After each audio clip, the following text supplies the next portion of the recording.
नमस्ते and welcome to the solving trust. तो आज मेरा गला थोड़ा सा इधर उधर है, तो प्लीज़ एडजस्ट कीजिएगा। बाकी आपको स्क्रीन पे दिखेंगे सारे क्वेश्चंस, तो आप बने रहिए इस वीडियो के साथ। इस वीडियो में 20 क्वेश्चंस मैं कवर कराऊंगी। आई होप आप सभी अच्छे से पढ़ें। तो स्टार्ट करते हैं। इसके लिए मैं पहले भी आपको पढ़ा चुकी हूँ, तो वो वाली वीडियो आप देख लेना, क्योंकि ये क्वेश्चंस उसी वीडियो के बेसिस पे बनाए गए हैं। What does cognition refers to?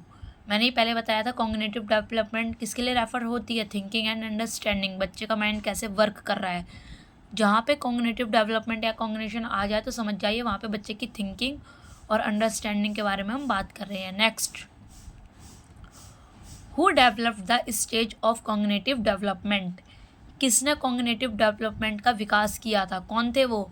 Piaget. कौन थे वो? पियागेट। अब नेक्स्ट क्वेश्चन पे आते हैं। What is the age range of the sensory motor stage? क्या एज रेंज होनी चाहिए बच्चे के अंदर मोटर स्टेज की? बर्थ टू 2 ईयर, जन्म लेता है बच्चा वहाँ से लेके 2 साल तक। नेक्स्ट क्वेश्चन पे आ जाते हैं। What important concept developed in the sensory motor stage? कौन सा है वो इम्पोर्टेंट कॉन्सेप्ट?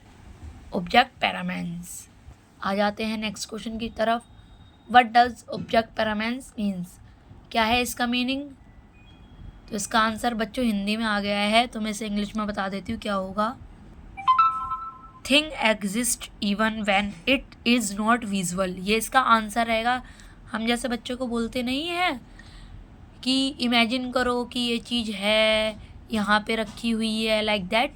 तो मतलब वस्तु तब भी होती है जब वो दिखाई नहीं देती बच्चों को, या फिर हम कुछ भी इमेजिनेशन बच्चों से करवा लेते हैं। Next question, cognition include which of the following? तो मैंने फर्स्ट क्वेश्चन में भी पहले बताया था थिंकिंग एंड अंडरस्टैंडिंग, तो यहाँ पे भी थिंकिंग आ गया। अगर बच्चा सोच रहा है, रिमेंबरिंग मतलब वो चीज़ को याद भी कर रहा है। नेक्स्ट क्वेश्चन की तरफ चलते हैं। Care giver support cognitive development through? किसके थ्रू करता है केयर गिवर? जो बच्चों की देखभाल करता है वो कॉग्निटिव डेवलपमेंट में बच्चों की कैसे सहायता कर सकता है? देखो, बच्चों को इग्नोर करके तो कर नहीं पाएगा, वो बच्चों को स्क्रॉल करके भी नहीं कर पाएगा, आइसोलेटिंग भी नहीं कर सकता बच्चों के साथ। तो वो क्या करेगा? बच्चों से बात करेगा, उनसे खेलेगा, जब भी तो बच्चों के अंदर डेवलपमेंट आएगी। तो क्या है इसका answer? Talking and playing. Next question की तरफ बढ़ते हैं अब हम। Which of the following is the sign of cognitive growth in infant? कौन सा साइन होता है जब बच्चा बड़ा होता है? तो वो सबसे पहले क्या करता है? चीज़ों को पहचानता है, फेसेस को रिकॉग्नाइज करता है। ये सबसे पहला पार्ट होता है बच्चों के अंदर, जो क्या बताता है बच्चे के अंदर कॉग्निटिव डेवलपमेंट की ग्रोथ स्टार्ट होने लगी है। नेक्स्ट क्वेश्चन की तरफ आ जाते हैं। जीन पियागेट वॉज, वो कौन थे? डॉक्टर नहीं थे वो, बायोलॉजिस्ट भी नहीं थे, टीचर भी नहीं थे। तो हमारा क्या आंसर है इसका? बी, फिजियोलॉजिस्ट थे वो। अब आ जाते हैं नेक्स्ट क्वेश्चन की तरफ। कॉग्निटिव डेवलपमेंट बिगिंस, कब से स्टार्ट हो जाती है? After birth. जैसे ही बच्चा पैदा होता है उसके बाद क्या हो जाती है? कॉग्निटिव डेवलपमेंट स्टार्ट हो जाती है। Next question, children learn by using their? बच्चा लर्न करता है चीज़ें किससे? किससे सीखता है बच्चे? Only books? क्या वो बुक्स से सीखता है? नो। बुक्स के अलावा और भी चीज़ें हैं। क्या वो टीवी से सीखता है? No. Mobile phones? No. Sense and action, बच्चे चीज़ों को सेंस करते हैं, पहचानते हैं, फिर एक्शन, अलग अलग एक्शन से ही हमें बच्चों को पता लग जाता है कि वो चीज़ें सीख रहा है। अगर हम बच्चे से बोल रहे हैं चुप रहो, तो वो हमें चुप रह के दिखा रहा है, तो मतलब वो चीज़ें क्या कर रहा है? लर्न कर रहा है कि चुप होना किसे बोलते हैं। नेक्स्ट क्वेश्चन की तरफ जाते हैं। What help infant explore the world? तो कौन सी चीज़ है बच्चे के अंदर जो उसे वर्ल्ड को एक्सप्लोर करने में हेल्प करती है? पनिशमेंट अगर हम बच्चे को देंगे ये वर्ल्ड को एक्सप्लोर करेगी? Of course not. पनिशमेंट तो किसी का आंसर हो ही नहीं सकता। Toys? No. Television? No. Warm care giving, अगर हम बच्चे को प्यार से रखेंगे, उसे संभालेंगे, अच्छी केयरिंग करेंगे उसकी, तो वो सीखेगा कि चीज़ें कैसे एक्सप्लोर करें। हम बच्चों को सिखाएंगे, मतलब फॉर एग्जांपल हमने बताया बेटा कोई बाहर से आए उसे नमस्ते करते हैं, हम चीज़ें प्यार से बच्चों को बताएंगे, वो सीखेंगे, जब तो वर्ल्ड को एक्सप्लोर कर पाएंगे। आ जाते हैं नेक्स्ट क्वेश्चन की तरफ। Sensory motor stage helps a children learn by, कौन सी स्टेज, ये वाली जो स्टेज है उससे बच्चा क्या लर्न करता है? टचिंग एंड मूविंग, टच करना और मूव करना, चीज़ें मूविंग मतलब एक जगह से दूसरी जगह पे चीज़ें मूव करना, या फिर बच्चा खुद मूव हो रहा है, चीज़ों को टच कर रहा है। अब आ जाते हैं नेक्स्ट क्वेश्चन की तरफ। A baby expecting a toy to make sound is an example of cognitive development. इसमें क्या पूछा गया था? अगर बच्चा उम्मीद करता है कि खिलौना आवाज़ करेगा, तो मतलब बच्चा सोच रहा है ना कि खिलौना आवाज़ करेगा। सोचना, जहाँ पे सोच आ जाए बच्चे की, थिंक आ जाए, वो क्या था? मैंने पहले भी बताया था, कॉग्निटिव डेवलपमेंट। नेक्स्ट क्वेश्चन की तरफ बढ़ते हैं। Which sense is not part of the cognitive learning? तो इसका क्या आंसर होगा? वेट। देखिए बच्चा स्मेल करता है, चीज़ें पहचानता है, ठीक है। टेस्ट करता है, उसमें भी चीज़ें पहचानता है। साइट करता है, उसमें भी चीज़ें, मतलब वो बच्चा देख रहा है, उससे भी चीज़ें वो पहचान रहा है। तो इसका आंसर क्या होगा? वेट। क्योंकि वेट में ना बच्चे को सोचना पड़ रहा है ना कुछ।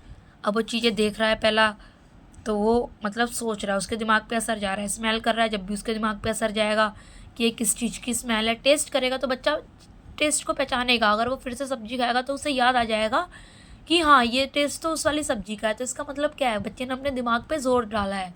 तो ये सब क्या है? कॉग्निटिव डेवलपमेंट है। बट वेट कोई भी कॉग्निटिव डेवलपमेंट नहीं होता। नेक्स्ट क्वेश्चन की तरफ बढ़ते हैं। Language development is closely related to, किससे रिलेट करता है? कॉग्निटिव डेवलपमेंट से। क्योंकि इमोशनल डेवलपमेंट लैंग्वेज का पार्ट होता है, ऐसा नहीं है कि नहीं होता, क्योंकि इमोशंस बच्चे की लैंग्वेज पे आ जाते हैं। बट जब कॉग्निटिव डेवलपमेंट होती है ना, तो बच्चा उसमें सोचता है और सोच के बोलता है। ये दोनों एक दूसरे से सबसे ज़्यादा रिलेट करते हैं। तो इसलिए ये क्या है? क्लोजली रिलेट है। ऐसा नहीं है कि कॉग्निटिव डेवलपमेंट और लैंग्वेज डेवलपमेंट ही रिलेट करते हैं, लेकिन यहाँ पे क्या पूछा था? क्लोजली। तो हमने क्लोजली वाला बताया है। नेक्स्ट आ जाते हैं। Which is not a part of cognition, कौन सा पार्ट नहीं है? थिंक करना होता है कॉग्निटिव का पार्ट। रिमेम्बरिंग, चीज़ों को याद करना भी होता है। प्रॉब्लम सॉल्व, मतलब बच्चा दिमाग पे जोर डाल रहा है। तो क्या आंसर बचा है हमारा? ईटिंग। क्या आंसर है इसका? ईटिंग। नेक्स्ट क्वेश्चन की तरफ आ जाते हैं। Which is a basic cognitive skills, कौन सी बेसिक कॉग्निटिव स्किल होती है बच्चे के अंदर? टॉकिंग।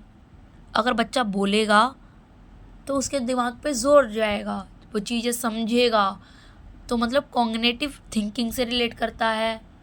और किससे रिलेट कर रहा है? टॉकिंग। हमने ऊपर क्या पढ़ा था? देखिए हमने ऊपर क्या पढ़ा था? लैंग्वेज और कॉग्निटिव, ये दोनों आपस में क्या है? रिलेट है। और अब देखिए इसमें बच्चा बोलेगा, मतलब बोलेगा तो लैंग्वेज डेवलपमेंट, और यहाँ पे कॉग्निटिव डेवलपमेंट। तो इसका आंसर देखिए, अगर आप थोड़ा सा भी दिमाग पे जोर डालेंगे ना, तो आपको आंसर आराम से मिल जाएंगे। अब नेक्स्ट क्वेश्चन की तरफ बढ़ते हैं। Baby respond to a familiar sound by, अगर बेबी है, छोटा सा बच्चा है, वो सेम चीज़ बार बार सुन रहा है, तो वो क्या प्रतिक्रिया करेगा? मतलब क्या रिएक्शन होगा उसका? तो वो उस चीज़ को स्माइल करेगा या टर्निंग करेगा, मतलब कुछ ना कुछ तो रिएक्ट करेगा। रोएगा तो नहीं बच्चा, ऑफकोर्स। सोएगा भी नहीं और इग्नोर भी नहीं करेगा। बच्चों को हम, बच्चा किस चीज़ से, जगह अब छोटा बच्चा है, हम बार बार उसे देख रहे हैं, वो चीज़ों को पहचान रहा है। फैमिलियर साउंड मतलब वही चीज़ें बार बार सुन रहा है, तो वो किस चीज़ से स्माइल करता है, या फिर होता है ना वोवल लाइक साउंड प्रोड्यूस करता है, आ ऊ बच्चा करता है। तो नेक्स्ट क्वेश्चन की तरफ बढ़ते हैं। अब लास्ट क्वेश्चन है हमारा, फिर बाकी के क्वेश्चंस नेक्स्ट वीडियो में कवर करेंगे।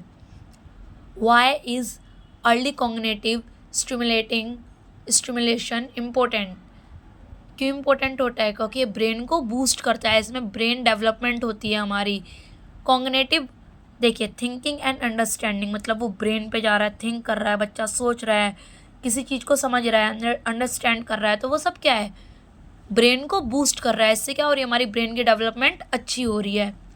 थोड़ी सी भी वीडियो पसंद आई हो, प्लीज़ लाइक एंड सब्सक्राइब कर दीजिएगा। Thank you so much for everyone for watching.